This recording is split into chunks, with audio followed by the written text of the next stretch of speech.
नमस्कार मित्रों, मैंने पिछले वीडियो में मंदिर स्थापत्य के बारे में आप लोगों को बताया, जो आपके एग्जामों के लिए काफ़ी महत्वपूर्ण होने वाला है।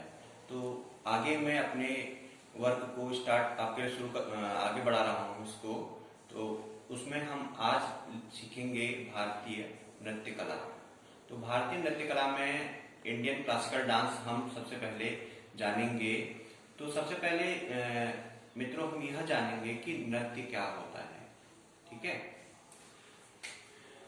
नृत्य का पहले तो नृत्य की आप परिभाषा लिख सकते हैं। तो नृत्य की परिभाषा है, जब मानव अपने हृदय के आवेग को अपने अंग प्रत्यंग की सहायता से अभिव्यक्त करता है तो इस कला को नृत्य कहते हैं। ठीक है, अब आते हैं हम प्रमुख शास्त्रीय नृत्य में।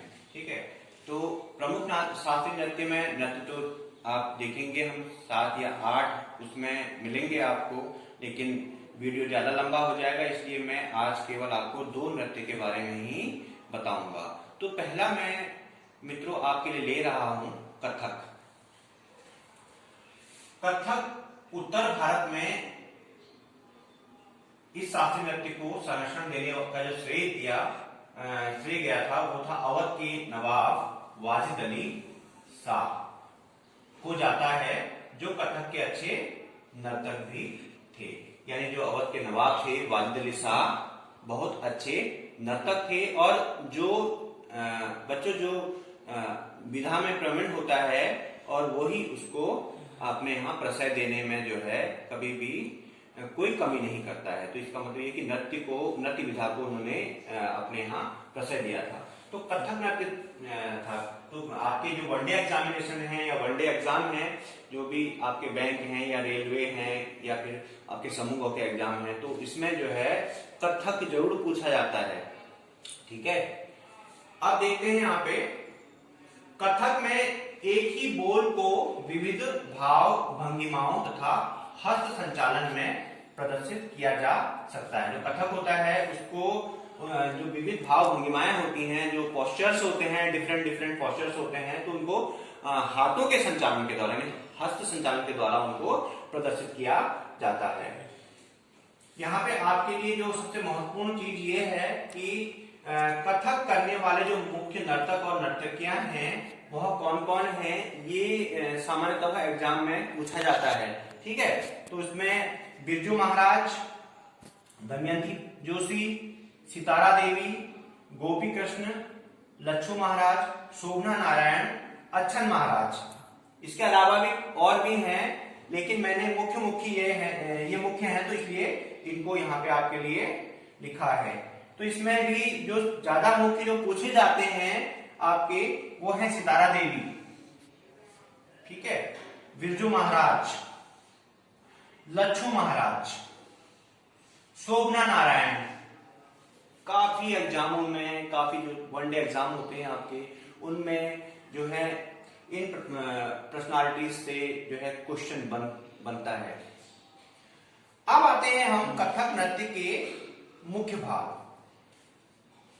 तो मित्रों कथक के 2 मुख्य भाग होते हैं, पहला है तांडव और दूसरा है लास्य। तांडव से मित्रों हम समझते हैं कि आपने देखा होगा कि भगवान शिव जब क्रोधित हो जाते हैं तो वो तांडव करने लगते हैं। तो आपने देखा होगा, आपके जो सीरीज वगैरह देखते हैं आप या फिर मूवीज वगैरह में देखते हैं, जब तांडव करते हैं तो पूरी पृथ्वी हिल जाती है। तो ऐसा कुछ, तो तांडव मीन्स जब भगवान को क्रोध आएगा तब वो तांडव करेंगे। ठीक है, और तांडव कब किया था भगवान ने? एक बार कि जब त्रिपुरासुर राक्षस का वध किया था, तो भगवान शिव को बड़ा क्रोध आ गया। तो क्रोध को शांत करने के लिए फिर माता पार्वती ने उनके क्रोध को शांत करने के लिए लास्य जो है इस नृत्य का एक भाग है। ठीक है, तांडव क्रोध वाला है और लास्य जो है क्रोध को शांत करने वाला है। तो कथक के 2 मुख्य भाग हो गए, एक तो तांडव है, दूसरा लास्य। तो यहाँ पे मैं मानता हूं कथक आपका पूरा हो गया। दूसरे भाग में हम आते हैं भरतनाट्यम। जो दूसरा आपका नृत्य है वो है भरतनाट्यम। पहले इस नृत्य को सादिर के नाम से जाना जाता था, यानी बहुत से जो छात्र हैं उनको ये पता नहीं होगा कि भरतनाट्यम को सादिर के नाम से भी जाना जाता है। तो ये क्वेश्चन बन सकता है आपके वनडे एग्जामिनेशन में, सादिर क्या है या सादिर नृत्य की कौन सा क्लासिकल नृत्य का जो है नाम सादिर दिया गया था, तो ये ऐसा पूछा जा सकता है, ठीक है। लेकिन आधुनिक मान्यता के अनुसार भरत मुनि के नाट्य शास्त्र से माना जाता है। इसका जो उद्भव है वह भरत मुनि के नाट्य शास्त्र के द्वारा भी माना जाता है। तो भरत मुनि ने कौन सा ग्रंथ लिखा, तो भरत मुनि ने नाट्य शास्त्र नामक ग्रंथ लिखा। तो भरत मुनि के नाम से ही उसको भरतनाट्यम नाम दे दिया गया। तो अतः इसे भरतनाट्यम के नाम से जाना जाता है, ठीक है। अगला भरतनाट्यम में देखिए, इस नृत्य शैली में कविता भी मिलेगी, इसमें संगीत, नृत्य और नाट्य, इन सब का क्या है, एक अद्भुत समावेश यहाँ पे आपको देखने को मिलेगा।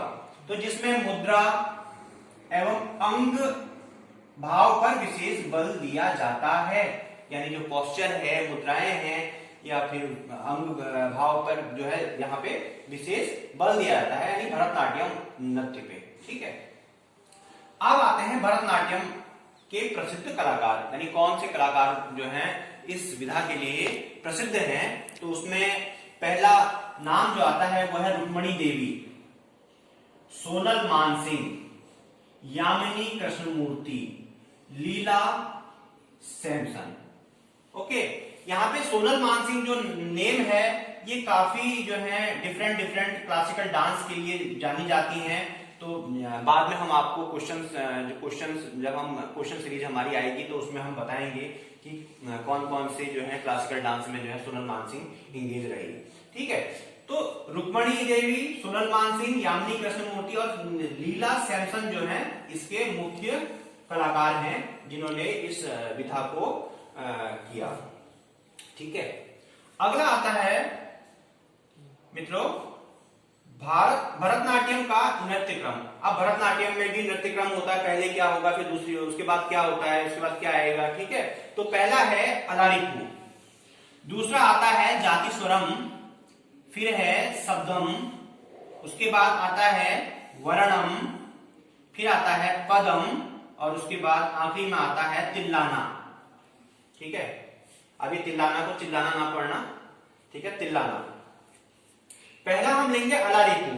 अब ये अलारिपू होता क्या है, तो इसमें आराध्य की उपासना होती है। तो सबसे पहले अगर कभी भी क्लासिकल डांस मंदिर में या कहीं ऐसे देव स्थल पे अगर किया जाता है, देवदासियों के द्वारा किया जाता था, तो उस समय सबसे पहले आराध्य की ही आराधना होती है, ठीक है। फिर आता है जाति शरम। जाति शरम में जो होता है अंग तथा मुद्राओं का प्रदर्शन। तो इसमें जो है यहाँ पे अंग मुद्राओं का प्रदर्शन होगा, यहाँ पे ज्यादा जोर दिया जाता है इन चीजों में। फिर आता है शब्दम। शब्दम में काव्य द्वारा ईश्वर की आराधना, यानी काव्य मीन्स कविता आ गई यहाँ पे, तो कविता के द्वारा ईश्वर की आराधना होती है। फिर आता है वर्णम। तो वर्णम में क्या होता है कि नृत्य तथा व्रत दोनों का सुंदर इसमें मिश्रण आपको मिलता है। पदम में यह वंदना है जो 7 पंक्ति युक्त होती है। पदम आ सकता है, कभी भी एग्जाम में पूछ सकता है कि पदम जो वंदना है उसमें कितनी पंक्तियां हैं, तो 7 पंक्ति युक्त है ये, ओके। और छठा जो लास्ट जो इसका क्रम है वो है तिल्लाना। तो इसमें क्या होता है कि घुंघरुओं तथा तीव्र लय नृत्य प्रस्तुत, इसमें घुंघरुओं द्वारा तीव्र लय नृत्य प्रस्तुत किया जाता है, जो पैरों की जो थाप है वो घुंघरुओं के द्वारा दी जाती है।